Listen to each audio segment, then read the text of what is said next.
अकादमी के सदस्य और लेखक डॉक्टर नरेंद्र पाठक जी। सर, हमारी टीम ने श्री सुनील आंबेकर जी पर एक वीडियो तैयार किया है। Can we have the video please? Sunil Ambekar एक समर्पित संघ प्रचारक हैं। साल 1983 से अखिल भारतीय विद्यार्थी परिषद के कार्यकर्ता रहे सुनील आंबेकर अपने बचपन से ही संघ के स्वयंसेवक रहे हैं। उनकी बेस्ट सेलर पुस्तक the RSS road maps for the 21st century विभिन्न भाषाओं में अनुदित हो चुकी है। वर्ष 2003 से 2019 तक वो अखिल भारतीय विद्यार्थी परिषद के राष्ट्रीय संगठन मंत्री रहे। अपने छात्र जीवन से ही परिषद में विभिन्न दायित्वों पर कार्य करते हुए वे देश के लगभग सभी प्रमुख शैक्षणिक संस्थानों में प्रवास और वहां के छात्रों और अध्यापकों से संवाद करते रहे हैं। उन्होंने शिक्षा, युवा, महिला, सामाजिक न्याय, राष्ट्रीय सुरक्षा और अर्थव्यवस्था जैसे मुद्दों पर छात्र आंदोलनों में महत्वपूर्ण भूमिका निभाई है। वो बांग्लादेशी घुसपैठ के खिलाफ आंदोलन और भ्रष्टाचार के खिलाफ युवा आंदोलन जैसे राष्ट्रव्यापी अभियानों का हिस्सा रहे हैं। उन्होंने थिंक इंडिया, शोध और अनुभूति जैसे प्लेटफॉर्म्स को मार्गदर्शन देकर छात्रों और युवाओं को सभी वर्गों के लिए कार्य करने के लिए प्रेरित किया है। वर्तमान में वे राष्ट्रीय स्वयंसेवक संघ के अखिल भारतीय प्रचार प्रमुख हैं।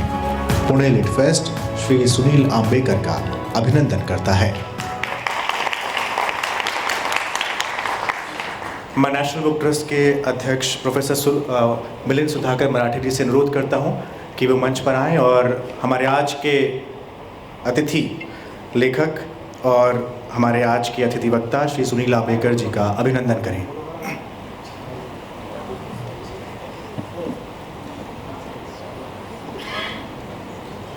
आगे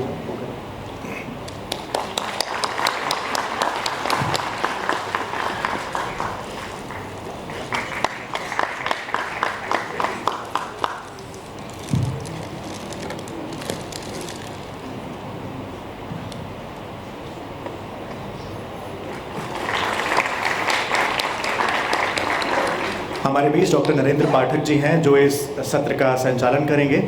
NBT चेयरमैन से पुनः अनुरोध कि उनका भी सम्मान करें, स्वागत करें।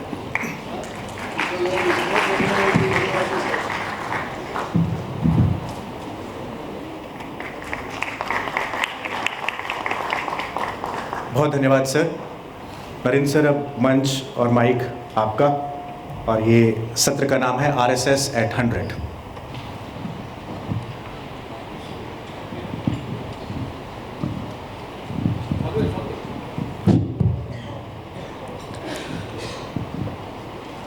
पुणे पुस्तक महोत्सव में आप सभी का स्वागत। इस सत्र में मेरा काम खाली जोड़ करने का है, प्रश्न पूछना और ज़्यादा से ज़्यादा जानकारी माननीय सुनील जी की तरफ से लेनी है। परिचय तो आपने स्क्रीन पे देख लिया। सुनील जी, ये पुस्तक महोत्सव है और पुस्तक महोत्सव में हम देख रहे बहुत बड़े साहित्यकार हजारों यहाँ पे आ रहे, पुस्तकों का व्यवहार हो रहा है। आप भारत के एक आइडियोलॉजिकल राइटर है, तो एक आइडियोलॉजिकल राइटर, साहित्यिक, ये भूमिका में मेरा पहला प्रश्न है। आपने तो अलग अलग किताबें लिखी है, लेकिन ये जो सबसे बेस्ट सेलर मुझे जो लगती है, RSS road map 21st century, ये किताब लिखने की जो कल्पना है, ये मूल कारण है, आपके मन में कहाँ से आया? पहली बात तो आपने जैसे बताया ना कि मैं कोई वैसा साहित्यिक नहीं हूँ कि बहुत ऐसी कोई ड्रामेटिक कोई कल्पना ऐसी हुई और उसके कारण मैंने ये किताब लिखा, तो ऐसी कोई स्टोरी उसकी नहीं है। पहली बात, वेरी सिंपल।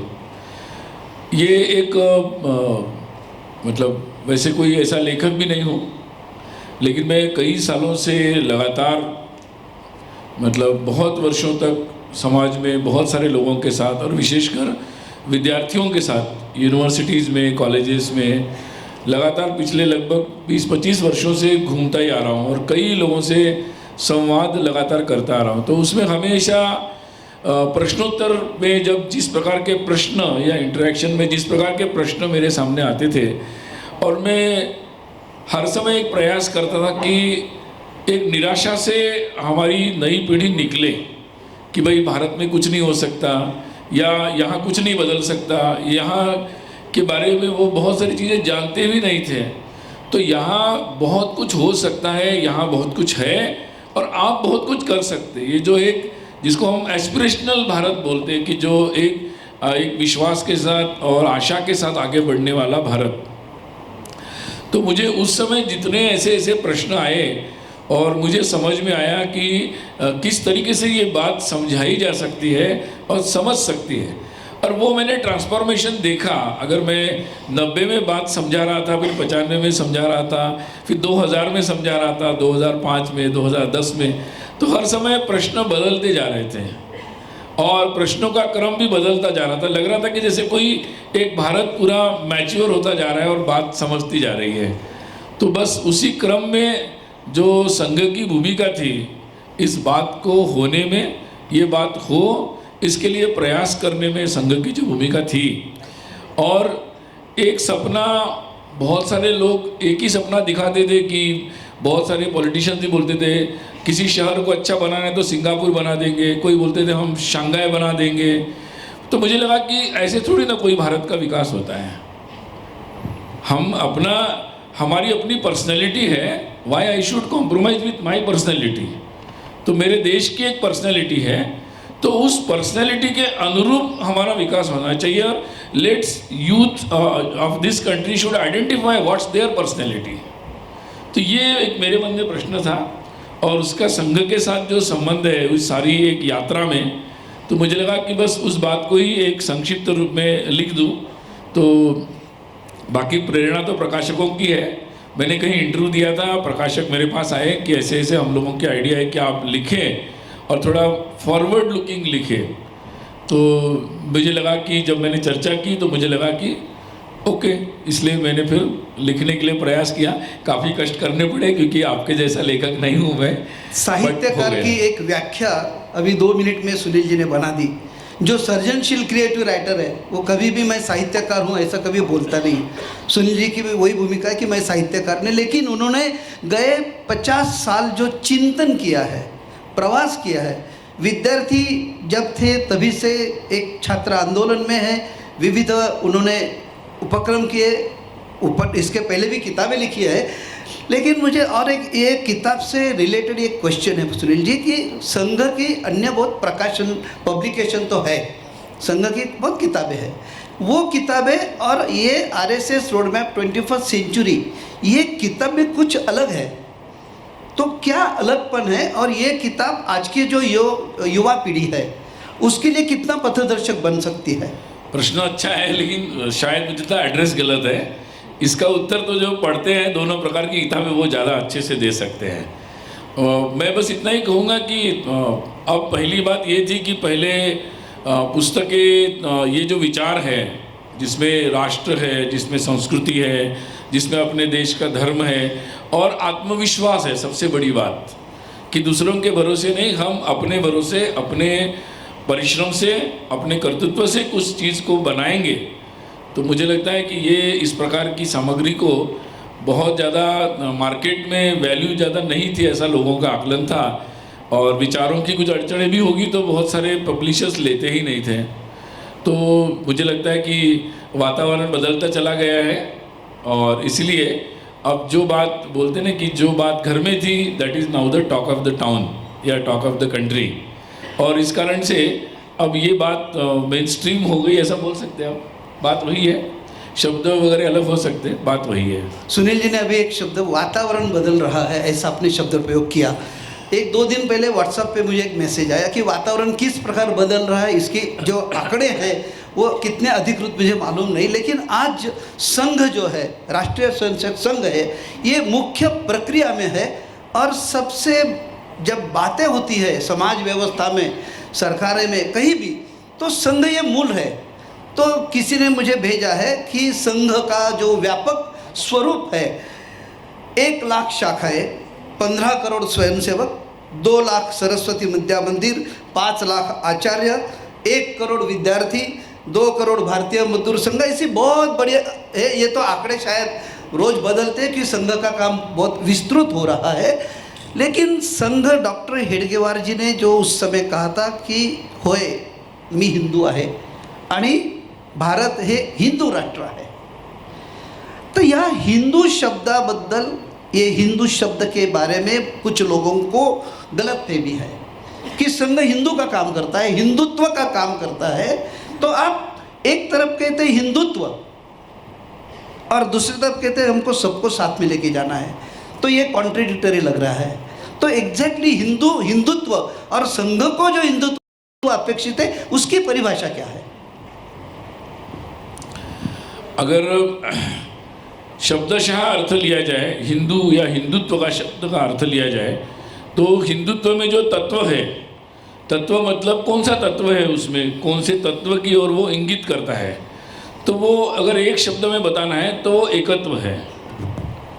तो वो एकत्व का पैरेलल हिंदुत्व है, उसमें तत्व जो है वो एकत्व है। तो मतलब जहाँ कई सारे लोग दुनिया में समझते कि जो अलग दिखता है वो अलग है, और हमारे देश के लोगों की हज़ारों वर्ष की साधना की अनुभूति के आधार पर ये बात समझ में आई कि जो ऊपर से भले अलग दिखता हो, अंदर से एक सूत्र रहता है। जैसे हमारे शरीर में अवयव अलग अलग दिख रहे हैं, लेकिन उसके मूल में एक ही सेल है, जिसके अलग अलग रूप में वो एक जो मदर सेल होता है वो अलग अलग रूप में प्रकट होता है। वैसे ही पूरा जीव की सृष्टि होती है।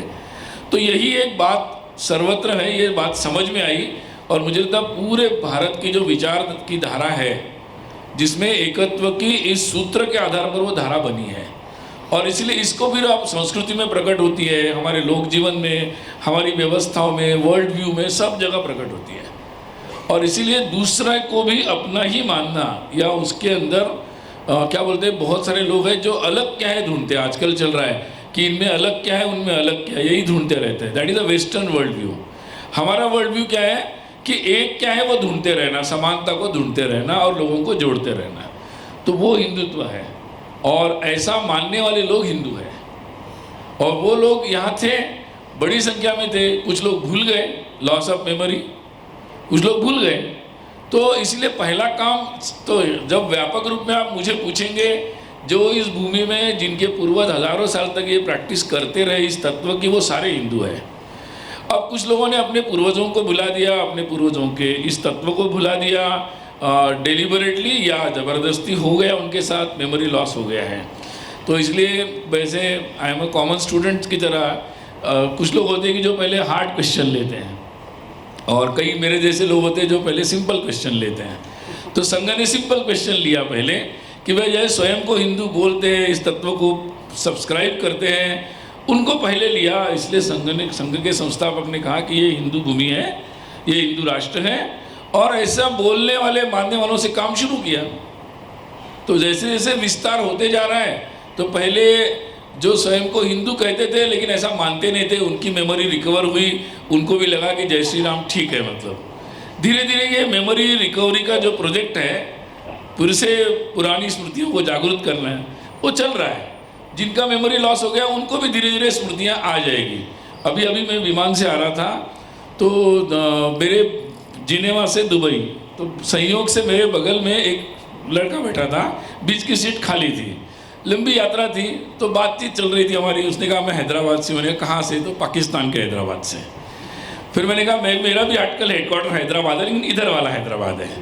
तो वहाँ से बात शुरू हुई, तो उसने ये कहा कि फिर वहाँ कि हमारे यहाँ बिरयानी चलती है, फिर कहा रबड़ी चलती है, फिर कहा कि हम लोग तो, मैंने कहा रबड़ी क्यों चलती है, दाल बाटी चूरमा। तो उसने बताया कि हम लोग मूल राजस्थान से आए थे। फिर बताया हम राजपूत है, तो बोले हमारी शादी राजपूत की तरह होती है। मैंने कहा आप तो वो हो गए, फिर क्या हो गया? तो मुझे ध्यान में आया कि सब मेमोरी है, कुछ मेमोरी चली गई,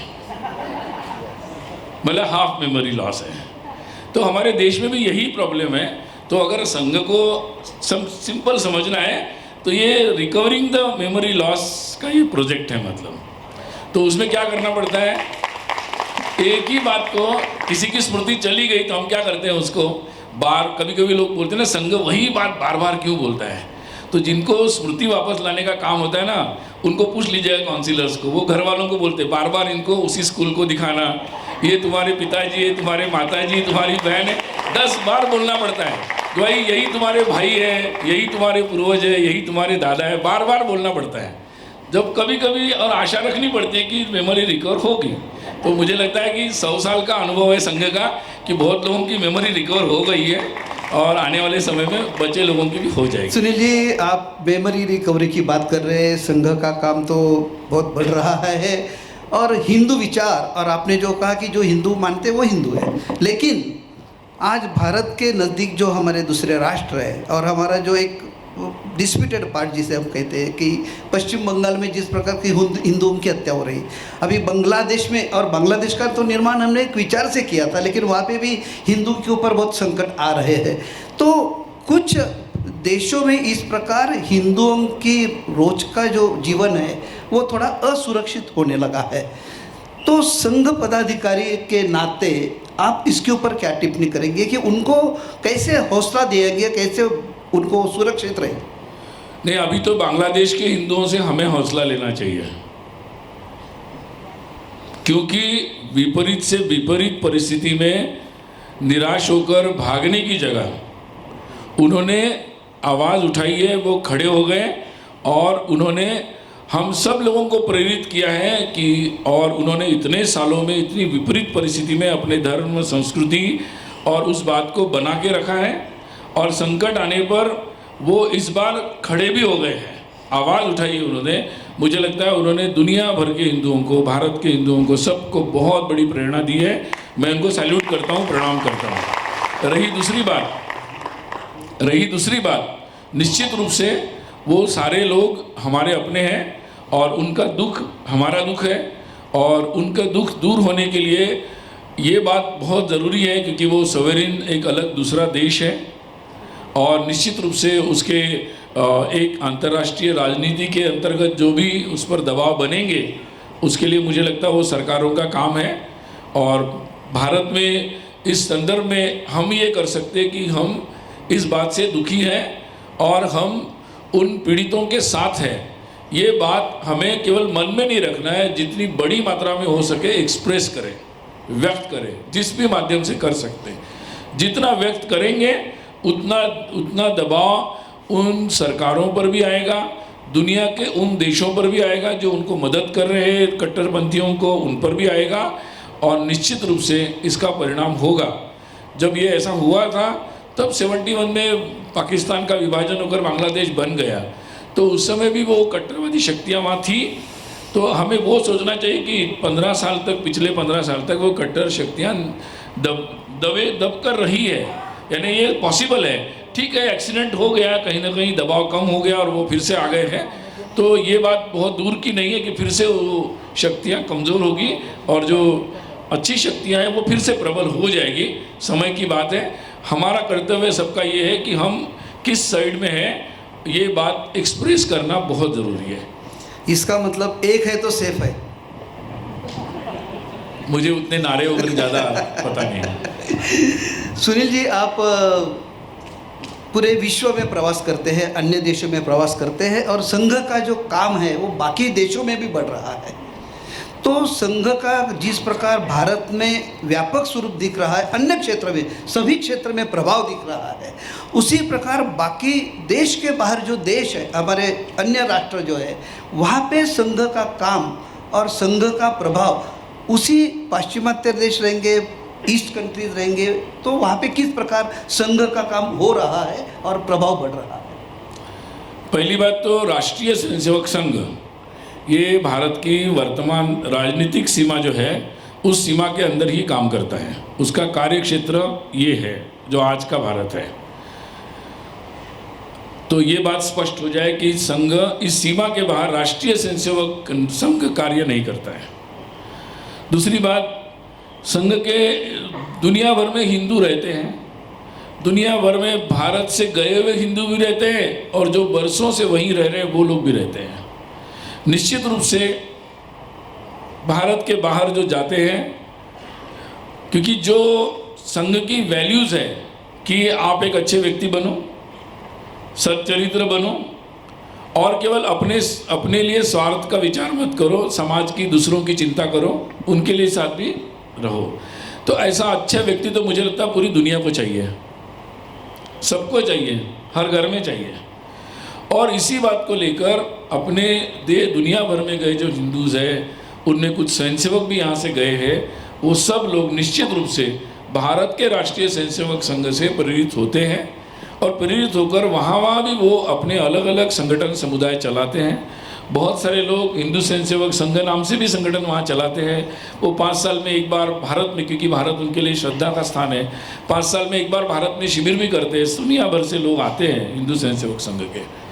तो ये अभी एक है, और जब भी कोई ऐसी आवश्यकता होती है तो हम समय समय पर उनको जो भी उसमें हमारे अनुभवों को देना है वो भी देते हैं, और ये प्रक्रिया सतत रूप से चल रही है। और अब एक बात और हुई है कि दुनिया, भारत में जो ये कार्य हुआ है, भारत में जो जागृति हुई है, उस कारण से आजकल दुनिया भर के लोग जो है किसी भी क्षेत्र के, वो लोग भी अब इसमें रुचि लेने लगे हैं। इसलिए देश दुनिया में बहुत सारे मीडिया के लोग भी आरएसएस पर, भारत में हो रहे परिवर्तनों पर, भारत के उत्थान पर, स्वाभिमान पर, इकोनॉमिक डेवलपमेंट पर एनालिसिस कर रहे हैं। तो उस संदर्भ में वो समय समय पर बातें पूछते हैं, अनुभव पूछते हैं, उसका एनालिसिस दुनिया के सामने रखते हैं। और जब कभी ऐसा मौका मिलता है तो हम लोग भी ऐसे दुनिया भर के प्रमुख लोगों के साथ इंटरेक्शन करने का प्रयास भी करते रहते हैं। और निश्चित सबकी आशा है कि भारत आगे बढ़ रहा है, ये विश्वास है, और उससे सबको हर्ष भी हो रहा है। मेरे मन में जो प्रश्न है मैं तो पूछ रहा हूँ, लेकिन ऑडियंस में भी अगर किसी को कुछ मन में प्रश्न है तो मेरे एक प्रश्न के बाद आप ज़रा हाथ ऊपर करेंगे तो आपके पास माइक पहुँचने की व्यवस्था हो जाएगी। ये सुनील जी के साथ इंटरव्यू के बदला मुझे लगता है एक आप सबके साथ संवाद होना जरूरी है, तो आपके मन में भी कुछ प्रश्न हैं। सुनील जी, मुझे आपको और एक प्रश्न पूछना है कि संघ की 100 साल की तो पीछे का जो इतिहास है वैभवशाली है, सभी क्षेत्र में संघ ने उसका विस्तार किया है, लेकिन ये आरएसएस रोड में 21st सेंचुरी आपके मन में जो है, तो आगे के 100 साल आगे का जो एक उद्दिष्ट, किस प्रकार के संघ का काम होना अपेक्षित है? ऐसा है कि संघ की जो पहले से कल्पना थी कि जो देश के लोग हैं, हिंदू समाज है, उसकी जो व्यवस्थाएं थी, यानी समाज, वो व्यवस्थाएं थोड़ी एक तरीके से कहा जाए तो मतलब अस्त व्यस्त हो गई थी संघर्ष के काल में। तो वो हिंदू समाज स्वयं ही एक स्वयंपूर्ण तरीके से सक्षम बने और समाज की अपनी व्यवस्थाएं सक्रिय हो उठे, ये संघ की कल्पना है। और इसलिए संघ की शाखा जहाँ भी होती है, वो शाखा अपने आसपास के सभी लोगों के साथ संपर्क रखती है, वहाँ के लोगों के जो भी सुख दुख होंगे उसमें सहभागी होती है, और साथ ही वहाँ नए उपक्रम जो भी प्रारंभ होते हैं वो लोगों की आवश्यकता के अनुसार हो या वहाँ के दृष्टि से, समाज को आगे बढ़ने की दृष्टि से हो, उन सब को सक्रिय कैसे करना, इसमें योगदान दे। मंदिर की व्यवस्था अच्छी हो, वहाँ अगर कोई सेवा उपक्रम की ज़रूरत हो वो कैसा हो सकता है, वहाँ कोई समस्या आ रही है, सामाजिक कन्फ्लिक्ट हो रहा है वो कैसे ठीक हो, कोई वहाँ सुरक्षा की कमी है तो वो कैसे ठीक हो, लेकिन इसमें समाज का सहभाग हो, समाज ये जिम्मेदारी ले ले, और इसलिए समाज की सारी संस्थाएं सक्षम हो, ये संघ का विचार है। और इसी दृष्टि से अभी जो संघ का नेटवर्क है वो लगभग 73,000 स्थानों पर लगभग संघ का कार्य, 73,000 शाखाएं चल रही है, लगभग अलग अलग स्थानों पर काम ये चल रहा है। तो अभी कल्पना ये है कि ये नेटवर्क सब जगह पहुंच जाए ताकि लोगों के विद इन रीच हो, लोग पहुंच सके शाखा तक, शाखा के स्वयंसेवक सामान्य लोगों तक पहुंच सके, ताकि ये प्रक्रिया को हम और ज़्यादा गति दे सकें। और दूसरी बात, समाज में जितने भी प्रकार की संस्थाएं हैं उनसे संपर्क करने का प्रयास चल रहा है। सामाजिक है, धार्मिक है, आध्यात्मिक है, एनजीओज है, शैक्षिक संस्थाएं हैं, प्रोफेशनल बॉडीज़ है, जितने भी प्रकार के प्रकार हो सकते हैं, सबके साथ संपर्क करने का एक लगातार प्रयास चल रहा है। और कैसे हम सब मिलकर, जिसको हम लोग सज्जन शक्ति बोलते हैं, अच्छे तरीके से काम करने वाले लोग, सकारात्मक लोग, तो उनको सबको जोड़कर एक बड़ा नेटवर्क सक्रिय हो जाए, इसका एक प्रयास चल रहा है। इसका एक एग्जाम्पल बताता हूँ मैं आपको कि जब सुनामी हुआ था, मुझे लगता है काफ़ी साल हो गए, तमिलनाडु में हुआ था, तो उस समय समाज में ये चल रहा था कि समाज को सरकारी व्यवस्था के अलावा कौन मतलब मदद करेंगे, सामाजिक संस्थाएं। तो वर्ल्ड विजन नाम की एक संस्था थी जो ज़्यादातर तो मिशनरी कन्वर्शन में ही अपनी शक्ति लगाती है, लेकिन उनकी प्रतिष्ठा ऐसी थी कि उनके लिए क्रिकेट मैच कराई गई, उसके पैसे उनको दिए गए, बहुत प्रतिष्ठा थी, और सरकार ने भी रिहेबिलिटेशन प्रोग्राम उनकी जिम्मे दिया था उनको। और लोग, हमारे समाज के लिए कोई ऐसा सामने दिख नहीं रहा था। तब कुछ प्रयास हुए थे, लेकिन चर्चा तो उन्हीं की थी। लेकिन ये प्रक्रिया चली कि समाज को ये जिम्मेदारी लेनी चाहिए और अपने समाज में कोई भी ऐसा अभावग्रस्त व्यक्ति न रहे जिसको मजबूरी में किसी के स्कूल या किसी के अस्पताल या किसी की लालच के कारण मजबूर होना पड़े। तो मैं अगर कहूँ कि अभी जो कोरोना वायरस का उद्भव हुआ और उस समय जिस तरीके से संघ के साथ साथ समाज के हर संगठन, छोटे बड़े, सब ने मिलकर काम किया और उसका एक बहुत बड़ा कोऑर्डिनेशन हुआ है। सब ने मिलकर, संघ भी उसमें सहभागी था, सबने समन्वय से किया है।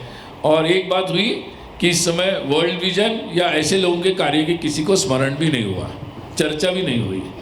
तो बदल क्या हुआ है और क्या होना चाहिए, इसका मैं आपको एक बस उदाहरण दिया हूँ। ये बदलाव समाज में अपेक्षित है। आगे ऐसे कई सामाजिक परिवर्तन के उपाय भी संघ के मन में है, उस पर भी मैं चर्चा करूँगा। आपको जो सवाल पूछने हैं राष्ट्रीय और सामाजिक विषय के सवाल है, तो उसका स्वागत रहेगा। किसी के पास अभी सब क्वेश्चन है, खड़े होंगे तो आपके पास सर माइक आ जाएगा। यहाँ है सर। हाँ, 1 मिनट। सुनील जी, आपसे एक सवाल करना था। आजकल हिंदू इकोनॉमिक्स की एक बात बहुत चल रही है। Is it a RSS sponsored concept और is it really Hindu economics? जैसे हम सालों तक उसका कुछ चिंतन कर रहे हैं, उसके बारे में यहाँ पर अगर आप कुछ मार्गदर्शन करेंगे तो अच्छा होगा। अभी पहली बात तो ये संघ स्पॉन्सर्ड जो शब्द है ना, थोड़ा मतलब क्या बोलते हैं, थोड़ा मतलब अच्छा नहीं है। तो ऐसा कुछ नहीं होता, संघ का कोई ऐसा स्पॉन्सर्ड नहीं है। संघ का जो है वो ओपन है, मतलब पहली बात। दूसरा है कि yes it is a economics, क्योंकि हमारे इकोनॉमिक्स क्या होता है? इकोनॉमिक्स होता है कि एक फेयर ट्रेड हो, ऐसी एक अर्थव्यवस्था हो जिसमें प्रॉपरली सबको आगे बढ़ने का अवसर मिले और वेलफेयर सभी का हो।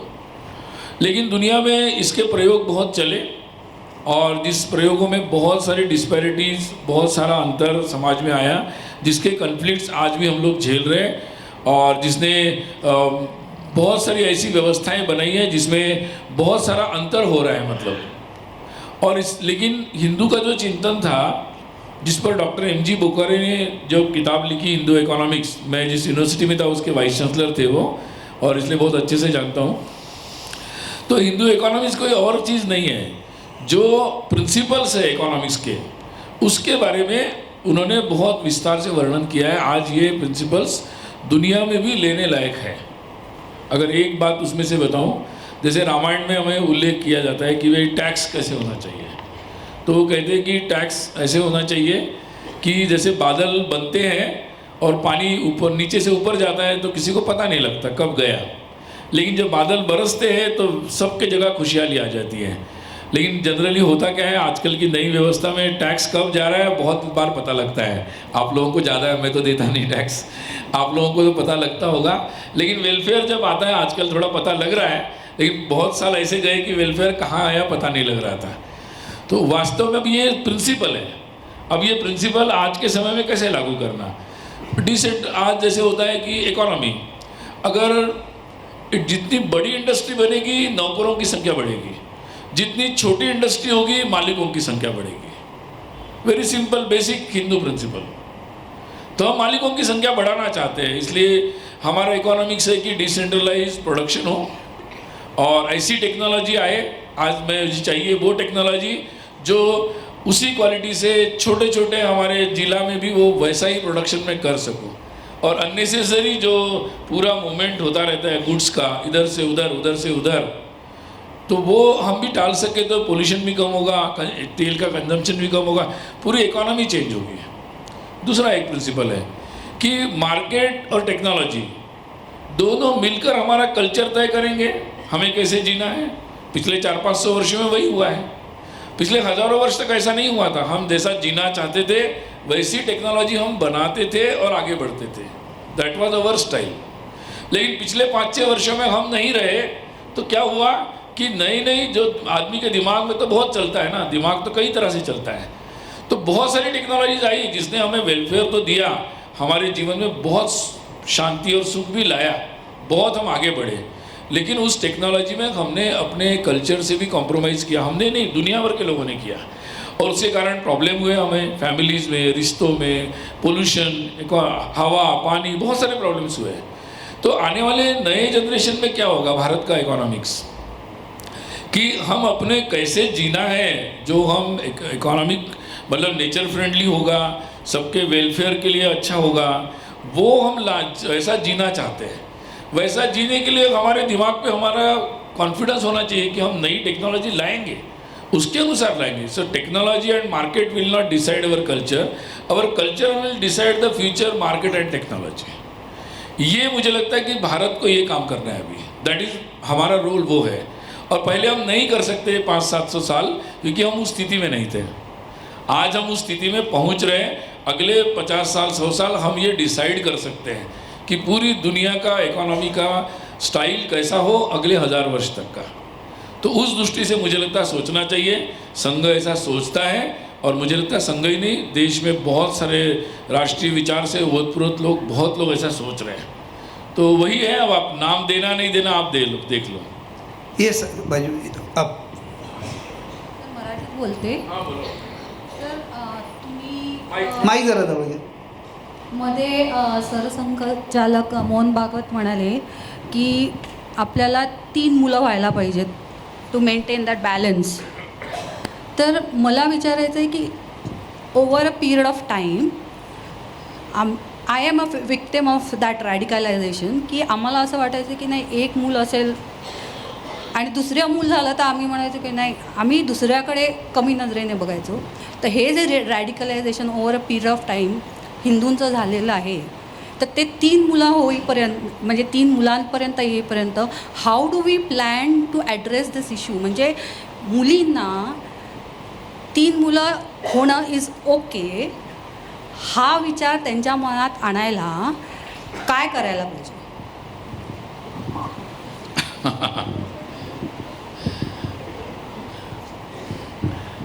असं आहे की म्हणजे तसं मला वाटतं इथे बाकी लोक जास्त चांगलं उत्तर देऊ शकतील या विषयामध्ये,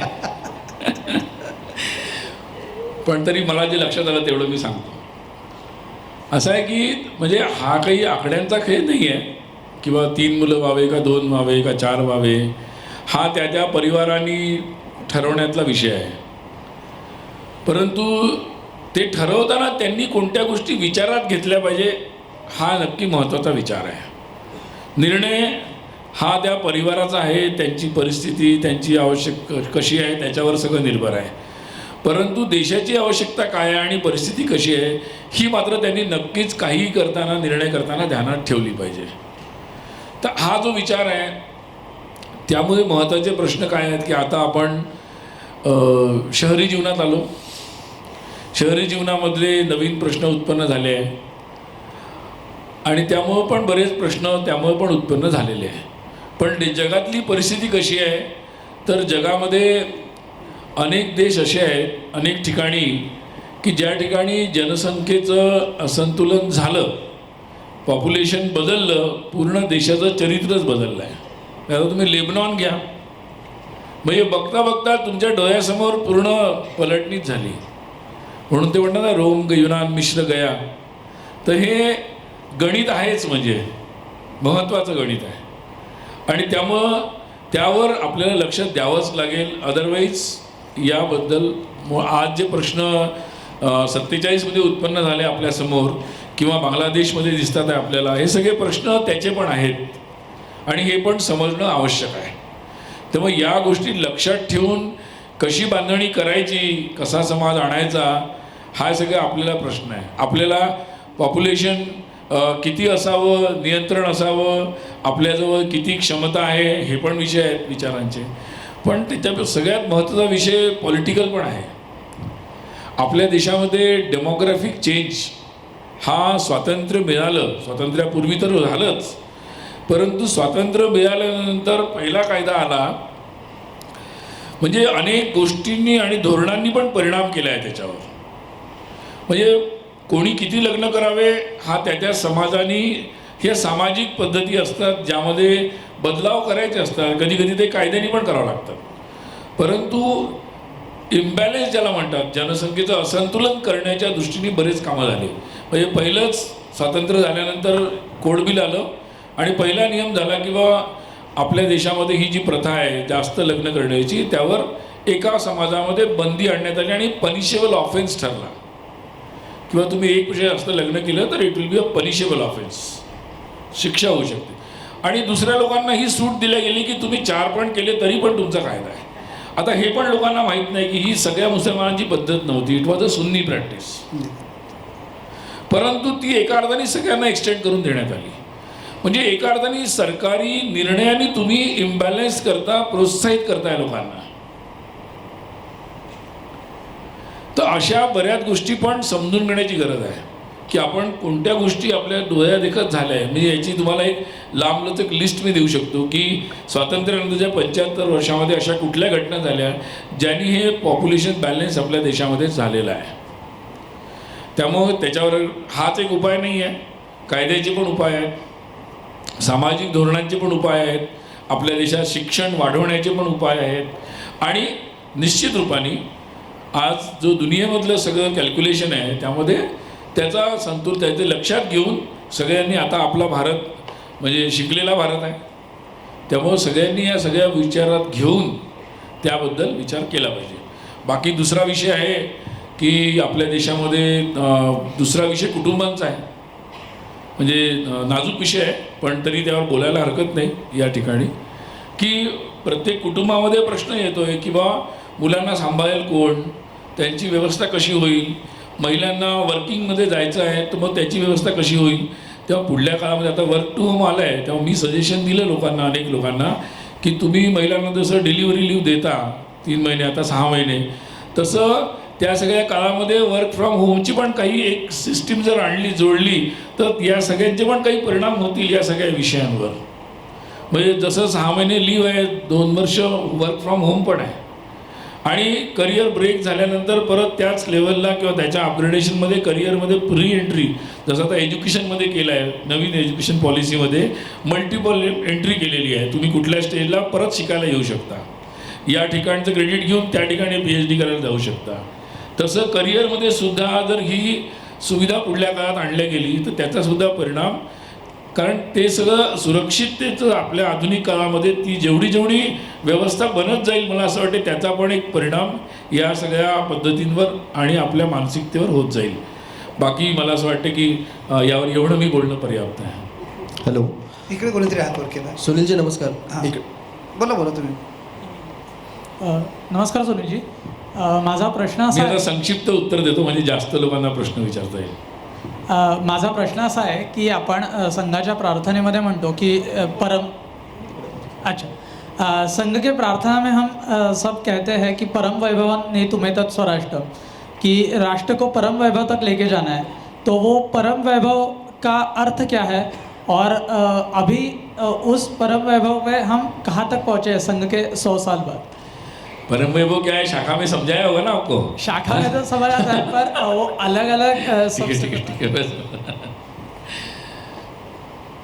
नहीं मतलब परम वैभव का मतलब यही होता है कि जहाँ हम लोग अपनी जो भारत माता है या हमारा भारत है वो किसी भी अभाव से मुक्त हो जाए और लोगों के मन शांत हो जाए.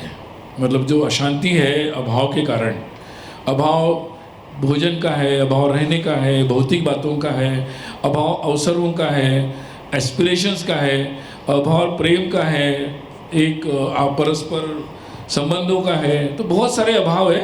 तो तो सारे अभावों से मुक्त होने से मन शांत हो जाता है। तो जहाँ मन शांत हो सबका, और एक बात बड़ी महत्वपूर्ण है हमारे परम वैभव में, डॉक्टर हेडगेवार जी जो संघ के संस्थापक थे, वो अपने जो उनका लेटर लिखने का लेटर हेड था उस पर एक वाक्य लिखते थे। तो उसका अर्थ ये था कि केवल हम अगर ये सोचते हैं कि हम अच्छे बनेंगे और अच्छे बनकर जो भी अभाव में होगा मतलब उनकी सेवा कर देंगे तो उससे काम पूरा हो जाएगा, नहीं होगा। क्योंकि मैंने किसी का कोई भूखा है, मैंने उसको मदद कर दी, फिर जो शोषण चल रहा था वो चल ही रहा है, वो व्यवस्था चल ही रही है, वो फिर से भूखा हो जाएगा। मैंने किसी का ले लिया, मैंने उसको दिया, फिर कोई चोरी करेगा, फिर वो चला जाएगा। तो जब तक जो दुष्ट लोग हैं उनका बंदोबस्त नहीं करते हैं कि जो भी लोग शोषण करते हैं, अत्याचार करते हैं, अन्याय करते हैं, उनकी व्यवस्था नहीं लगाते कि वो वैसा न कर सके, तब तक हम समाज की पूरी चिंता नहीं करते हैं, आधी करते हैं। कई लोग हैं जो केवल सेवा करके शांत हो जाते हैं, उससे नहीं होगा। सेवा करो, लेकिन सेवा करने की मुसीबत क्यों आई, जिस परिस्थिति के कारण आई है वो परिस्थिति को भी दूर करो मूल से। तो परम वैभव वो होता है जहाँ वो परिस्थिति ही नहीं है। और ये परिस्थिति, भारत की कल्पना ये है कि भारत का वर्ल्ड मिशन है, केवल भारत में नहीं, भारत के लोगों के लिए नहीं, क्योंकि सज्जन शक्ति दुनिया में अनुपस्थित तो बहुत सारा हो गया, मतलब 500-600 वर्ष में बहुत दुनियादारी हो गई। अब भारत को मजबूत होना है, राम को मजबूत होना है। राम मजबूत रहेगा तो रावण तो राम के ज़माने में भी थे, आज भी रहेंगे, लेकिन उस ज़माने में राम थे, राम मजबूत थे।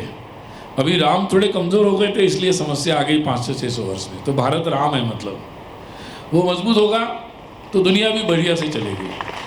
सुनीलजी नमस्कार, इकडे तुमच्या डाव्या साईडला। सुनीलजी, देशाचा म्हणजे देश त्याच्या आर्थिक ताकदीवरती ओळखलं जातो की देशाची अर्थसत्ता मजबूत असेल तर देश मजबूत समजला जातो। भारत देश तर श्रीमंत आहे, पण आपण पर कॅपिटा उत्पन्नामध्ये आपला क्रमांक फार पाठीमागे जातो। तर राष्ट्रीय स्वयंसेवक संघ म्हणून संघाच्या शताब्दी वर्ष पूर्तीला संघ म्हणून काही उपाययोजना आहेत का, जेणेकरून भारतीय नागरिकांच्या पर कॅपिटा इन्कममध्ये म्हणजे कौशल्य वाढवून त्यांच्यामध्ये काही वाढ होईल, असा काही विचार संघाने केला आहे का? असं आहे, सगळं एक तुम्ही आजकाल आउटसोर्सची सरकारी ऑफिसमध्ये सवय लागलेली आहे, एव्हरीथिंग टू पासपोर्ट। मी बरेच लोक मला विचारतात, आजकालच्या मुलांना शाळेमध्ये काहीच संस्कार मिळत नाही। मी म्हटलं तुम्ही शाळेला का ठेका देताय, तुमची जबाबदारी आहे ना घरी तुमच्या किंवा आपल्या मुलांना संस्कार देण्याची। तर आउटसोर्स मला वाटते संघाला पण करू नका, डोंट आउटसोर्स एव्हरीथिंग टू संघ। संघ काही असं काही म्हणजे हे नाही आहे की म्हणजे का ते आपल्या कथेतला जीन असतो ना की टाळी वाजवा आणि तो सगळं करून देईल, संघ इज नॉट लाईक दॅट, पहिली गोष्ट। सुनीलजी बोलू एक आज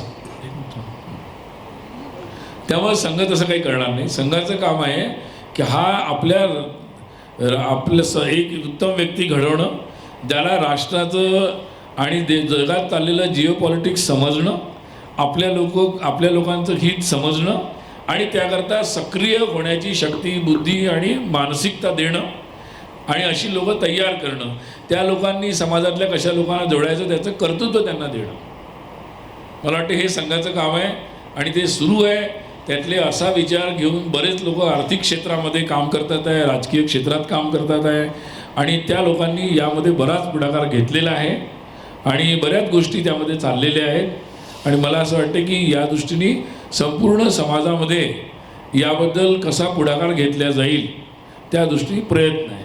सगळं एकच गोष्ट संघ स्वतःहून करतोय, ती म्हणजे डिग्निटी ऑफ लेबर। म्हणजे हे काम मोठं, हे काम छोटं, हे जे काही एक वेळ आपल्या समाजामध्ये आलेलं आहे जे कधी नव्हतं पूर्वी, त्यामुळं अनेक कामं कोणी करायलाच तयार होत नाही किंवा ते काम केलं तर बाकीचा समाज त्याला प्रतिष्ठा देत नाही। त्यामुळे ह्या जो एक सामाजिक आपला म्हणजे एक त्याला म्हणता येईल की कमीपणा आलेला आहे तो दूर करण्या करता संघ जागरणाचं कार्य करतोय। कारण ते बेसिक जर दूर झालं तर मला वाटते कामांना पण कमी नाही आहे, करणाऱ्यांची पण कमी नाही आहे आणि तुम्ही जे काही म्हणता हा परमवैभव किंवा ऐकून आपल्या सगळ्यांना ते सगळं त्याच्याशिवाय शक्य पण होणार नाही। एक सेकंड मैं अध्यापक था तो बैक बेंचर जो है पीछे वाले, बैक बेंचर, हाँ, तो उनको भी मुझे जरा स्टूडेंट्स कुछ मौका पूछना देना चाहते चाहिए। कुछ हैं। स्टूडेंट भी बैठे हैं, हाँ। अगर युवा और स्टूडेंट कोई बैक बेंचर है, यस आप बोलिए, आप एक सेकंड जरा, आप बैठिए, कहना दूँ तो आप बाद में पूछिए, आप बैठ जाइए जरा पूछिए। उनके पास जरा माइक दीजिए, पॉसिबल है? ए माइक वाले कुठे आहे? पासन करो, समय कम है। और इसके बाद में आप सेकंड बाजू में बैठे हैं। नमस्कार, मैं 11वीं की विद्यार्थिनी हूँ, मेरा नाम शुभ्रा है। मेरे 2 प्रश्न हैं। आजकल बहुत से लोग विदेश में जाते हैं अधिक, हम कह सकते हैं अधिक लग्जूरियस लाइफस्टाइल जीने के लिए, अधिक पैसा कमाने के लिए। रामायण में श्री राम जी एक जगह पर कहते हैं कि अपि स्वर्णमयी लंका न मे लक्ष्मण रोचते जननी जन्मभूमिश्च स्वर्गादपि गरीयसी। जब ये ब्रेन ड्रेन की क्राइसिस की हम बात करते हैं तो क्या ऐसा है कि रामायण का ये मूल्य आज के लोगों में आरोपित करने में हम कहीं कम पड़ रहे हैं? ये मेरा पहला प्रश्न है। और दूसरा प्रश्न ये है कि हम आज विश्वगुरु बनने की बात करते हैं, लेकिन मेरा मानना है कि भारत हमेशा से ही विश्वगुरु रहा है। सिर्फ इस गुरु की जो सीख है ये पूरे विश्व में पहुंचाने की जिम्मेदारी हमारी है। प्लीज़ आपके ओपिनियन रखिए। नहीं, गुरु के बहुत साधना करनी पड़ती है। हमारी साधना कम पड़ गई ना, इसलिए गुरु का गुरुत्व कम हो गया था। तो हमारे भारत के नाते हम लोगों को उस गुरुत्व की साधना करनी है, मतलब वो मोरल राइट हमारा होना चाहिए ना, तो वो काम करना है। और दूसरा मुझे लगा कि जो राम ने कहा है रामायण में, भगवान राम ने, कि वो राज करने के लिए वहाँ नहीं जाना चाहते हैं, लेकिन संदेश देने के लिए तो हर जगह जाना पड़ेगा। तो मुझे लगता है एक समय था भारत के लोग जब जाते थे दुनिया में तो वो ये सोच के जाते थे कि भारत में कुछ नहीं होगा इसलिए जाते थे, लेकिन ओवर द टाइम मतलब अभी ज़माना बदल गया है। अब जो भारत से जा रहे हैं वो वहाँ भी भारत को सेलिब्रेट कर रहे हैं, वो भारत के लिए एक तरीके से हमारे एम्बेसडर्स हैं। मतलब आज अगर आप जर्मनी जाएंगे तो जर्मनी लोग समझ गए कि भारत कैसा है और भारत के लोग कैसे हैं, और उसका मुख्य कारण हमारे भारत के लोग जो जर्मनी में रहते हैं। अभी मैं बर्लिन था, बहुत लोगों से मिला, तो उन्होंने यही कहा मुझे कि आपके यहाँ के लोग बहुत अच्छे हैं, क्योंकि उनका डायस्पोरा के बारे में बहुत अच्छा ओपिनियन है, उसके कारण भारत के बारे में उनका ओपिनियन बहुत अच्छा है। तो वो हमारे लिए एसेट है। दूसरी बात, अब पूरी दुनिया में अभी मुझे तो लगता है कि हमें तो ये सोचना चाहिए आज के समय में भी कि जाए कहीं भी जाए, भारत अपने दिल में लेकर जाए और उनका दिमाग मतलब भारत की तरफ रहे। और अब दुनिया में बहुत लोगों को ज़रूरत है भारत के लोगों की, क्योंकि वो समझ रहे हैं कि दुनिया में अच्छे लोग चाहिए, सबको चाहिए, और लीडिंग रोल में चाहिए, और उसके बदलाव बहुत जगह हो रहे हैं। और अभी हमारे जो नई पीढ़ी जा रही है वो और ज़्यादा अच्छे तरीके से काम कर रही है, क्योंकि वो ऐसा जनरेशन है जिनको भारत भी पता है, जिनको विदेश भी पता है। उनके लिए कोई क्रेज़ नहीं है, इक्वल है उनके लिए। तो जब भी वो बात करते हैं इक्वल फुटिंग पे करते हैं। तो ये मुझे लगता है कि बहुत बड़ा चेंज हुआ है, और अब साधन हो गए, कभी भी भारत की ज़रूरत है तो कभी भी आते हैं, वो कभी भी आ सकते हैं। और मुझे लगता है हमें उस तरीके से सोचना चाहिए कि how we can use this assets. Sunil ji, प्रश्नाचं आहे, आजच्या सगळ्या संदर्भामध्ये समान नागरिक कायदा हा उत्तर असू शकतं का? असं आहे की आजकाल काय ते आपण शाळेमध्ये शिकताना काय ते 21 शिकतो ना, काय होतं ते 21 हां अपेक्षित. तर आणि आजकाल सगळ्या एंट्रन्स एक्झाम पण ऑब्जेक्टिव्ह सारख्या झाले आहेत, पण समाजाचे प्रश्न असे ऑब्जेक्टिव्हनी सुटत नसतात ना, दे आर सब्जेक्टिव्ह. त्यामुळं याच्यावर असं एका उपायाने सगळे प्रश्न सुटणार नाहीत. अनेक उपाय आहेत, अनेक प्रयत्न आहेत, अनेक मार्गांनी आहेत, आणि मला असं वाटतं त्या सगळ्या मार्गांचा उपाय करावा लागेल. आणि त्यामुळंच इतक्या सगळ्या विषयांवर चर्चा समाजात चाललेली आहे. आणि जो जिथे उभा आहे त्यांनी त्याच्या हातात जो जर शिक्षण क्षेत्रामध्ये आहे, तो समाज क्षेत्रामध्ये आहे, तो कुठल्या प्रोफेशनमध्ये आहे, मग तो आर्किटेक्ट असेल तर त्यांनी हा विचार करायला पाहिजे. असं प्रत्येक क्षेत्रामधल्या व्यक्तीने विचार करायचा की माझ्या क्षेत्रामध्ये पॉझिटिव्ह बदल मला कसे करता येतील.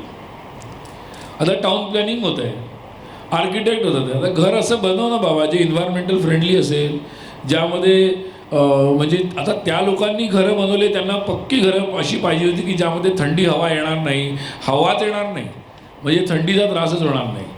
त्यांना अशी घरं पाहिजे होती म्हणून त्यांनी त्या प्रकारची फ्लॅट सिस्टीमची व्यवस्था आणली. पण आपण बरेच वर्ष तीच कॉपी करत राहिलो. आता आपल्याला आपल्या हवामानानुसार नवे डिझाईन्स बनवावे लागतील. एवढी इलेक्ट्रिसिटी आपल्याला वापरण्याकरता कुठून आणणार आपण? त्यामुळं हवा पाण्याची व्यवस्था बनवावी लागेल, सिजनल पद्धतीने बनवावी लागतील. तर नवीन प्रकारचा विचारच करावा लागेल. एकूण आपल्या लोकांचं जीवन कसं आहे त्याचा पण विचार करावा लागेल. आपण लोक एकमेकांमध्ये मिसळणारे लोक आहोत. हम लोग एक दूसरे से बहुत मिलजुल कर रहते हैं, इसलिए हम लोग जो भी सोशल मीडिया प्लेटफॉर्म है बहुत समय लगाते हैं. हमारे विदेश में विद्यार्थी जाते हैं, उनको लोग पूछते हैं, उनके साथी जो विदेश के यूरोप में अमेरिका में, कि तुम लोग घर में रोज़ क्या बात करते हो? ये लोग बोलते क्या बात करते हैं, हम लोग खाना खाया क्या, ये खाया क्या, कहाँ गए थे, यही बताते हैं. उनको लगता है रोज़ क्या करते हो? हम लोग तो कभी 15 दिन में अपने माँ पिताजी से मिलते हैं, कभी महीने में मिलते हैं. बट अब धीरे धीरे लोगों को समझ में आ रहा है कि हम कौन हैं, हमारा स्वभाव कैसा है, हमें किन बातों से आनंद मिलता है, हम कैसे रहते हैं. तो ये हमारे स्वभाव के अनुसार हमारे घर भी तो होने चाहिए ना. तो अब ये विचार जो जहाँ खड़ा है उसको करना है. अब ये पूछेंगे इसमें संघ क्या करेगा, तो मैं बोलूँगा कुछ नहीं करेगा. और क्यों करेगा? तो संघ को भारत के लोगों के बुद्धि, शक्ति, क्षमता, भारत भक्ति पर पूर्ण विश्वास है. संघ की स्थापना इसलिए हुई कि वहाँ उन दिनों 1925 में लोग समझते थे कि कुछ नेता के भरोसे ही देश बनता है और देश बनाया जा सकता है. डॉक्टर हेडगेवार जी ने कहा कि नहीं, ऐसा देश, ऐसे देश के लोग होने चाहिए जो किसी पर डिपेंड नहीं होना चाहिए, सीजनल नहीं होने चाहिए, किसी पार्टी, किसी संगठन, किसी नेता पर डिपेंड नहीं होना चाहिए, किसी परिस्थिति पर भी नहीं होना चाहिए. 24/7 365 डेज एनी सीजन सतत इस तरीके से काम करने वाले लोग होने चाहिए. तो मुझे लगता है संघ की वही सोच है और ऐसा आज कुछ मात्रा में या कुछ ज़्यादा मात्रा में अनुभव में आ रहा है. और यही मुझे लगता है कि एक अच्छा परिवर्तन है. और जो आप उत्साहित हुए हैं उन्हीं लक्षणों को देखकर आप लोग भी उत्साहित हुए हैं. तो इसका मतलब वो लक्षण को आप भी देख रहे हैं, अनुभव कर रहे हैं. अच्छी बात है. तो बस अब कदम आगे बढ़ाना है और आगे बढ़ते जाना है, यही कार्य है. बहुत सारे प्रश्न है. मेरी सबको एक आग्रह है कि आप संक्षिप्त में पूछे. नहीं, अभी समय हो गया होगा ना, लेकिन मेरे ख्याल नहीं, समय तो बढ़ा लेंगे. एनबीटी का एनबीटी में आपको पता नहीं होगा कहाँ एनबीटी में फिक्स होता है कितने पेज की पुस्तक छपेगी. लेकिन पहले वो फिक्स होता है. एनबीटी के जो होस्ट है उनका ही सवाल है. बराबर मैडम? हाँ, देखो आपके लिए समय बढ़ाया. प्रणाम सर. सर, वेदों की एक उक्ति है, संगच्छध्वम संवदध्वम देवो मनांसी जानतम. ये प्राइम मिनिस्टर साहब ने भी अपनी स्पीच में बोली थी. सबको साथ लेने से अवश्य ही राष्ट्रहित होता है, ऐसा हम सब मानते हैं. और अगर हम इंडियन डेमोक्रेटिक सिस्टम में भी देखें तो 2 प्रधानमंत्री सर्व स्वीकृत हैं. एक पीवी नरसिम्हा राव जो 21 भाषाओं के ज्ञाता थे और एक अटल बिहारी वाजपेयी जी जो हम सबके प्रणेता हैं. तो मेरा प्रश्न ये है सर कि संघ को सर्वव्यापी, सर्व एक्सेप्टेबल होने के लिए ऐसी 3 क्या योजनाएं हैं जो यूथ के अंदर हमको व्यापक रूप से प्रसारित करनी चाहिए? क्योंकि यूथ में भी 2 तरह के लोग हैं. एक जो पूर्णतया राष्ट्रवादी हैं, जिनसे हमारा ये ऑडिटोरियम भरा हुआ है. एक वो है जो इस ऑडिटोरियम के बाहर हैं, जो राष्ट्र को एक दूसरे ढंग से देखते हैं. वो इंग्लिशवादी, इंग्लिश मूवीज़ देखना पसंद करते हैं, इंग्लिश नॉवेल्स पढ़ना पसंद करते हैं, इंग्लिश फिक्शन पढ़ना पसंद करते हैं. उनके लिए जहाँ पर भी धर्म की, राष्ट्र की बात होती है, वो वहाँ से थोड़ा छिटकते हैं, जैसा कि हम दिल्ली में देखते हैं, JNU के एटमॉस्फेयर में देखते हैं. तो सर, ऐसी क्या चीज़ है जिससे संघ सब में एक रूप से व्याप्त हो जाए? और जिस तरह से हम जब हम वाघा बॉर्डर में जाते हैं, अमृतसर जाते हैं, तो वहाँ हम राष्ट्र प्रेम की बात करते हैं, तो वो चीज़ कैसे इनकलकेट हो? वो क्या 3 चीज़ें करनी चाहिए संघ को? धन्यवाद सर. युवक उनके लिए क्या? पहली बात तो मुझे लगता है कि हम लोगों क्या इंग्लिश पढ़ते हैं इसलिए वो अब भारत को नहीं पढ़ते, ऐसा नहीं समझना चाहिए. हमारे बड़े मित्र अच्छे हैं, अमीश त्रिपाठी, वो रामायण लिखते हैं इंग्लिश में और उनको जैन जी के लोग बहुत ज़्यादा पढ़ते हैं.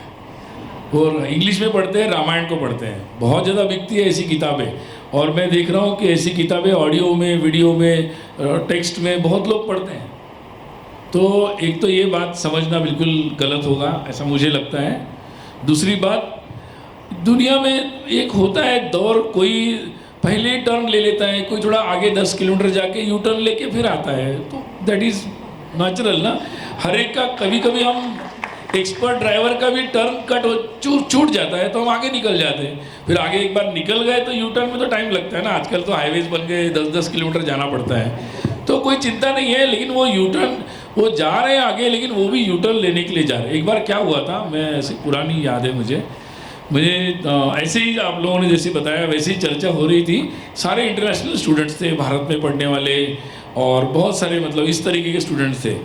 तो ऐसे ही कुछ लोगों ने कहा कि आजकल भारत में ऐसा हो रहा है, ये हो रहा है, वो चल रहा था। तो एक पेरिस से एक लड़की आई थी, वो खड़ी हो गई, बोले क्या आप लोग बोल रहे हो। वो पेरिस की थी, मतलब फ्रेंच। तो वो बोलने लगी ये आप लोग जो है ना कुछ होने वाला नहीं है भारत में। बोले आप लोग ना 2 साल के लिए हमारा वेस्टर्न लोगों का पूरा अटायर और सारी दुनिया का आनंद लेते हैं और बाद में जैसे ही कॉलेज से निकलते सब अपने भारत और अपनी संस्कृति, हिंदू संस्कृति, अपना परिवार, अपने बच्चे, अपनी संस्कृति, अपने त्यौहार, इसी में सब भूल जाते हैं। बोले कुछ होने वाला है नहीं आपका, आप लोगों का ये चलेगा लेकिन आपका भारत माता जिंदाबाद ही रहेगा। बोले और ये मैं आपको बताऊं कि आजकल जो हमारे जो विदेश में भी जा रहे हैं ना, वो लोग भी क्या कर रहे हैं वहाँ पे, गणपति फेस्टिवल कर रहे हैं, दुर्गा उत्सव कर रहे हैं। मैं अभी गया था एक ऐसी जगह, वहाँ आधे तो लोग उन्होंने अपने अंग्रेज लोगों को, यूरोप के लोगों को वहाँ दुर्गा गणपति उत्सव मंडल में बुला लिया था, आधे लोग आ गए थे। हजार विद्यार्थी थे, 1000। तो मतलब बिल्कुल ऐसा मत सोचिए कि ये जो जागरण हो रहा है ना वो जा रहा है आपके पास, बस अपना अपना तरीका है। हम उनको ये कंपलसरी ना करें कि जैसा मैं फॉलो करता हूँ, जैसे हमारा हिंदू का है ना कि मैं शिव की ऐसी पूजा करता हूँ, हर कोई ऐसा क्यों करे। कोई योग से करेगा, कोई मेडिटेशन करेगा, कोई कुछ नहीं करेगा, अपने कर्म से करेगा। तो हमारी हिंदू की पद्धति है कि आप संगीत वीणा बजाकर भी आप भगवान को पा सकते हैं। एक राग को आपने गाया, उसी की साधना की, उससे भी भगवान को पा सकते हैं। तो मुझे लगता है कि हमें बिल्कुल नहीं मानना चाहिए कि वो ऐसे दिख रहे या ऐसे सुन रहे तो कुछ हो जाएगा। एक ही बात करनी चाहिए कि परिवार के लोगों को हमारा अपने बच्चों के साथ कनेक्ट कितना है। वो लेट में कनेक्ट करने से नहीं होगा, जब वो बिल्कुल छोटे हैं तब से कनेक्ट रखना पड़ेगा। हम 12, 13, 15 साल का होने के बाद लड़के या लड़की सोचेंगे कि अब ये उल्टा बिहेव कर रहे हैं, अब इनसे कुछ ज़बरदस्ती करो तो झगड़ा हो जाएगा, कुछ नहीं होगा। तो बोलते हैं ना कि क्या चरली, तो पहले से ही अगर रिश्ता रहेगा तो कुछ भी नहीं होगा। बस हमें और कुछ नहीं करना है, रिश्ता रखना है और हमारी सारी बातों का एक्सपोजर उनको देना है। इतना भी हम कर ले कम उम्र में, जब वो 8, 9 साल के, 10 साल के होने से पहले। तो मैं सोचता हूँ, या आप लोग भी सोचते होंगे, आपको ये मिल गया तो अच्छा है, जिनको नहीं मिल पाया उनके लिए बहुत समस्या होती है। तो हमारे हाथ में ये उपाय है, ये उपाय हम कर ले तो बढ़िया रहेगा। और यही संघ चाहता है कि आने वाले समय में हमारे हर परिवार को कुटुंब प्रबोधन संघ इस बारे में एक मिशन ही चलाता है, उसके द्वारा हम अपने परिवार में ऐसा माहौल बना दें, इंट्रोड्यूस कर दें तो सारा काम हो जाएगा। आने वाले समय में इस बारे में हम लोग बहुत अच्छे से हर परिवार से ये काम कर सकते हैं। सब लोग हाथ ऊपर कर रहे हैं, मिलिंद जी मुझे सिग्नल दे रहे हैं और क्या है, लेकिन अगर यहाँ पे रुक गया तो बहुत सारे कहेंगे कि हमको मौका मिला नहीं। तो भी 2 मिनट में अभी हम कंक्लूड करेंगे। एक ही बंदा वो पीछे से हाथ कर रहा है, और मुझे आखिरी में 1 मिनट चाहिए बस। एक ही बंदा, मिलिंद जी, एक पीछे बैठा है और कभी से हाथ ऊपर करके ऐसा ऐसा। Yes, last. नमस्कार सर, मेरा नाम जयदीप। मैं बचपन से सक्रिय संघ से जुड़ा हूँ, युवा तक फिलहाल नहीं हूँ। तो मेरा सवाल ये है कि आपके पहचान में ही प्रचार प्रमुख है, तो ये आने वाले समय आहे और आत्ताची जी वेळ आहे त्याच्यावर नवीन टेक्नॉलॉजीचा तुम्ही काय उपयोग करतात? आम्हाला माहिती आहे की थोडेफार काही प्रचारासाठी म्हणजे सोशल मीडिया म्हणा, इंटरनेट म्हणा किंवा व्हॉट्सअप म्हणा, ह्याच्या अजून नेक्स्ट लेवलला जाऊन काय प्रचाराची काही सिस्टीम किंवा ग्रुप आहे का? हा प्रश्न मी का विचारतो आहे की मोहन भागवत सरांनी मध्ये एक स्टेटमेंट दिलं होतं लोकसभेच्या इलेक्शननंतर की आमचा वापर कुठल्या तरी एका पॉलिटिकल पार्टीने, IT सेलने त्यांच्या नावावर प्रचार केला होता। तर मला एवढंच म्हणायचं की तुम्ही एक सेपरेट आयडेंटिटी घेऊन, त्यांनी काही स्टेटमेंट नव्हतं दिलं, सेपरेट आयडेंटिटी घेऊन एक सिस्टम बनवली प्रचारासाठी, जेणे तुमची ओळख राहील आणि आम्हाला तसं तुमच्यापर्यंत पोचता येईल. म्हणजे आणि कार्यपद्धती बदलल्या आहेत का वेगळ्या? ठीक आहे. नाही नाही, तुम्ही जास्त कन्फ्यूजमध्ये जाऊ नका. संघात काही कन्फ्यूज झालं तर स्थानिक संघाच्या शाखेच्या लोकांना भेटा, कन्फ्युजन दूर होऊन जाईल. That is the best system. Tested आणि ओके सिस्टीम आहे, सिम्पल. बाकी दुसरी गोष्ट असं आहे, आत्ता ज्या आधुनिक काळामध्ये ज्या ज्या सगळ्या गोष्टी आहे त्या सगळ्या गोष्टी मला असं वाटते सगळ्या गोष्टी केल्या जातात आहे. आणि अजून त्याच्यामध्ये ज्या काही करण्याच्या असतील त्या तुम्ही सजेशन दिलं त्या पण करू आपण. सगळ्याकरता ओपन आहे. आणि आता जे म्हणतात की विरोधी करणारे जे लोक आहेत ते ज्या पद्धतीने ओरडतात आहे त्याच्यावरून तुम्ही समजा काहीतरी चांगलं काम चाललेलं आहे. तर मी फक्त शेवटी तुम्हाला एवढं सांगू इच्छितो की संघाच्या कार्याला जे 100 वर्ष होतात आहे त्यानिमित्ताने आगामी काळामध्ये केवळ स्वयंसेवकांना हा प्रश्न न विचारता पूर्ण समाजाने सामाजिक परिवर्तनाच्या कार्यामध्ये प्रत्यक्षपणे सहभागी व्हायचं आहे. आणि ते तुम्ही तुमच्या स्तरावर तुमच्या पद्धतीने सहभागी होऊ शकता. जसं मी कुटुंबचा विषय सांगितला तसं सामाजिक आपल्या देशामध्ये आपण बघतो की कसं जातीजातींनी लोकांना विभाजित करण्याचा प्रयत्न चालला आहे. तर आपल्या प्रत्येक परिवाराने याकरता प्रयत्न करण्याची गरज आहे की आमच्या संपर्कामध्ये, आमच्या कार्यक्रमामध्ये, आमच्या उत्सवामध्ये, आमच्या उत्सवामध्ये समाजातल्या सगळ्या वर्गातले लोक आमंत्रित असले पाहिजे, आपल्या फ्रेंड लिस्टमध्ये असले पाहिजे, आपला संपर्क संबंध असला पाहिजे. त्याकरता आपल्या स्तरावर आपण किमान हे प्रयत्न नक्की केले पाहिजे. तिसरा विषय आहे पर्यावरणासंबंधी. वरती शाळेतले विद्यार्थिनी पण आलेले आहे. त्यांना मी असं म्हणेल की आता खऱ्या अर्थाने पर्यावरणाच्या ज्या मोठ्या चर्चा चालल्या आहेत कार्बन वगैरे वगैरेच्या त्या चालू द्यात, चांगल्या आहेत त्या चर्चा. पण महत्त्वाची गरज आहे की आपलं जीवनशैली जी आहे ती पर्यावरणाच्या अनुकूल झाली पाहिजे.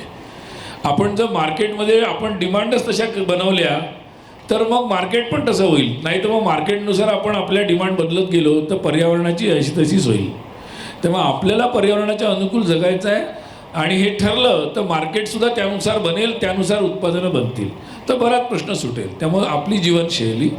आणि चौथा विषय, आता राईट्सवर बरीच चर्चा झालेली आहे.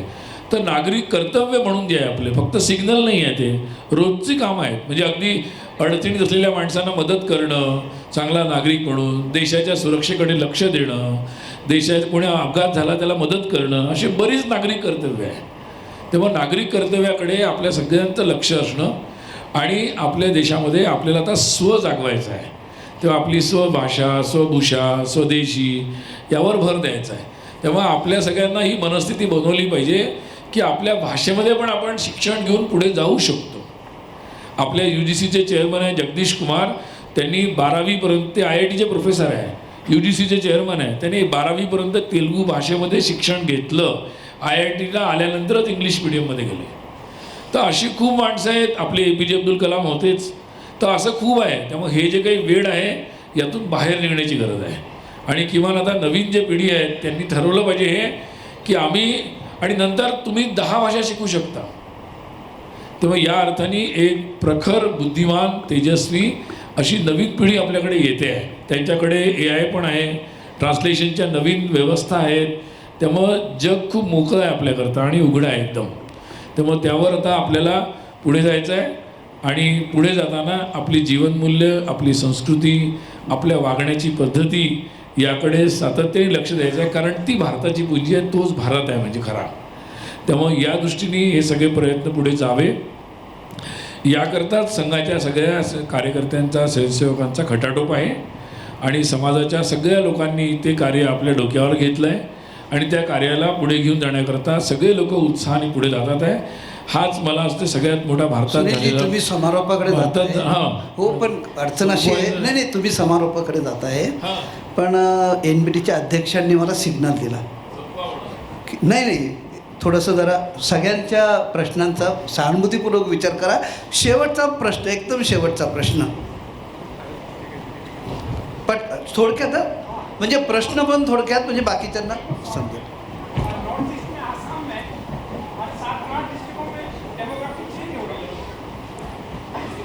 जो सवाल हो गए ना उसके ऊपर अभी वापस मत, कुछ नया चाहिए, समथिंग न्यू. हाँ, प्रश्न क्या है? मुझे लगता है बहुत सारी चर्चा हो गई है वही इसमें। बोल रहे हैं। बहुत सारी चर्चा हो गई। हाँ, आपका सवाल। मेरा एक प्रश्न है कि ऐसा है, देखिए पहली बात बताता हूँ, हमारे यहाँ अंग्रेज आए थे ना, अंग्रेज कितने थे? 1000 थे जब आए तब, या बाद में ज़्यादा से ज़्यादा 1 लाख लोग होंगे, या पहले लोग आए थे वो भी कम संख्या में थे। तो संख्या का प्रश्न है, लेकिन जो है अभी वो किस भाव से खड़े वो महत्वपूर्ण है। तो मुझे लगता है उस पर ज़्यादा काम करना चाहिए, संघ उसी पे काम कर रहा है। सुनील जी, मेरा एक प्रश्न है कि देश भर में मंदिर और मस्जिद का मुद्दा भी बहुत जगह देखने को मिलता है, और भारत भर में हम देख रहे हैं कि ऐसी अनेक जगह है जहाँ पे मंदिर था और अभी मस्जिद है, और लोग पुनः चाहते हैं कि वहाँ पे मंदिर बने। जैसे अभी पुणे में आप है तो पुणेश्वर का भी मुद्दा है कि जहाँ पे सब दिख रहा है कि वहाँ पे मतलब पुराना मंदिर था। ऐसा भारत भर में बहुत जगह है, जैसे विशालगढ़ की मुहिम भी हुई थी, तो इससे बहुत सारी जगह पे तनाव भी होता है। तो उससे बहुत बार लोग ऐसे देखते हैं कि ये नहीं लेना चाहिए। तो आपका इस पर क्या मत है कि ये फिर से हमें पुनः जागरण के लिए, क्योंकि लोगों की आस्था भी उससे जुड़ी है, बहुत सालों से लोग उस पर वहाँ जाते हैं, पूजा पद्धति है, लोग वहाँ पे जाके अपनी कर्मकांड भी करते हैं। समझ में तो इसमें आपको आप क्या कहेंगे? प्रश्न आ गया समझ में। आप एक लास्ट। हाँ, डीप स्टेट्स बद्दल आपलं मत काय आहे? क्या डीप स्टेट्स बद्दल आपलं मत काय आहे? Deep state. मुझे लगता है कि निश्चित रूप से हमारे देश का जो स्वाभिमान है उसके लिए जागरूक होना चाहिए, लेकिन और ज़्यादा महत्वपूर्ण है कि हम भगवान राम के मूल्यों को अपने जीवन में पालन करें, और उसके लिए साधना में अब ज़्यादा जुड़ने की ज़रूरत है। तो उस पर अगर ध्यान समाज पूरा केंद्रित करेगा तो और ज़्यादा अच्छा होगा, ये मैं एक सलाह के रूप में कहना चाहता हूँ। दूसरा, आपने डीप स्टेट के बारे में बताया, तो निश्चित रूप से दुनिया में ऐसी कुछ शक्तियाँ हैं जो स्टेट पावर का उपयोग करते हैं। वो स्टेट नहीं है, लेकिन स्टेट विद इन स्टेट है, और जो दुनिया भर में जो हलचल करते रहते हैं, बहुत सारे काम कर रहे हैं। तो कम से कम भारत अभी उनसे आक्रमण तो हुए, भारत में भी बहुत आक्रमण हुए, लेकिन भारत अभी तक उससे बच पाया है। लेकिन उसकी सपोर्ट वाली शक्तियां अभी भी भारत में बहुत है। तो भारत के लोगों को इसके बारे में समझना, जागरूक होना और उस भ्रम में नहीं आना, तो ये मुझे लगता है उसका उपाय है। मायावी राक्षस का क्या होता है, वो बहुत बड़ा हो जाता है, लेकिन अगर मैं उसको मानता ही नहीं हूँ तो वो छोटा हो जाता है। तो कई बार होता है ना, सोशल मीडिया में कोई गलत पोस्ट डालता है, बहुत गलत लिखता है, तो मुझे फ़ोन करते लोग कि बहुत वायरल हो रहा है, कितने लाइक्स आ गए, कितने लोग उसको देख रहे हैं, तो व्यूज़ बढ़ते जा रहे हैं। मैंने कहा ऐसा है, वो तुम अपना जो फॉलो कर रहे हो ना बंद कर दो, तो तुम्हारी दुनिया से वो चला जाएगा। ये पूरा समुद्र है, समुद्र में आप ये सोचोगे कि समुद्र में पूरा हमारा ही चलेगा, ऐसा नहीं, आपकी नाव आप ठीक तरीके से चला लीजिए। सो नेविगेशन इज़ वेरी इंपॉर्टेंट। तो मुझे लगता है वो समझना ज़रूरी है, और कम से कम हमारे देश में न चले इसके लिए हमारी जागृति ज़रूरी है, बाकी समझदारी के विषय हैं। सर नमस्ते। सर मेरा एक प्रश्न है, जरा एक ऊपर जो छात्र बैठे हैं, स्कूल के छात्र हैं और कुछ बहुत ध्यान लगा के सुन रहे हैं, आपके मन में कोई प्रश्न है? ऊपर माइक नहीं है, अगर है तो वहाँ से पूछ सकते हैं। नीचे सुनील जी लास्ट, हां एक प्रश्न एवढाच आहे की एका साईडला देशामध्ये भारत जोडो यात्रा चालू होते आणि दुसरीकडे त्याच राजकीय पक्षाच्या एक खासदार आपल्या बॅग घेऊन येत जातात फिलिस्तीची। ह्याच्याकडे आपण कसं बघताय, कारण की युवकांमध्ये याचे एक वेगळीच क्रेज होऊन जाते। नहीं, बहुत अच्छी चीज़ें है, वो देखो आप, मतलब उससे बहुत अच्छे से आपको प्रेरणा मिलेगी, वो देखो आप। हाँ, आपका एक लास्ट क्वेश्चन। ठीक है, नहीं हो गया last. Last question Sunil ji, विषय असा आहे की आपण अखंड भारत हा विषय आपण घेतलेला आहे संघानं अनेक वर्षापासून, अखंड भारत। पण अखंड भारत झाल्यानंतर समस्या मिटतील का आणखी वाढतील? ठीक है, मुझे लगता है कि हाँ, सुनील जी ने आज हमारे सभी के मन में जो प्रश्न है उसका बहुत अच्छी तरह से मार्गदर्शन किया है, और उन्होंने उनके वक्तव्य में कहा कि मुझे 1 मिनट अंतिम चाहिए, और बहुत सारे प्रश्न जो है वो वही सवाल बार बार आ रहे हैं। तो मुझे लगता है कि आप बहुत सारा समय दिया, तो तो सुनील जी को मैं विनंती नहीं, करता हूँ मैं कि बस आप वही आपको जो मैं बात कह रहा था, जिस बात को कि ये जो समाज परिवर्तन के विषय है, उन विषयों को चाहे वो कुटुंब प्रबोधन का हो, सामाजिक समरसता का हो, स्व का हो, पर्यावरण के अनुकूल अपना जीवन शैली का हो, या नागरिक कर्तव्यों का हो, ये विषय पूरे समाज के हैं। हम अपने स्तर पर, अपने लेवल पर उनको विषयों को कैसे आगे ले जा सकते हैं, इस पर सब मिलकर प्रयास करें, यही आपसे निवेदन है। धन्यवाद। सुनील जी, आप यहाँ पे आए, पुणे बुक फेयर और एनबीटी की तरफ से मैं आपको आभार व्यक्त करता हूँ। ऐसा ही मार्गदर्शन भविष्य में। धन्यवाद। धन्यवाद।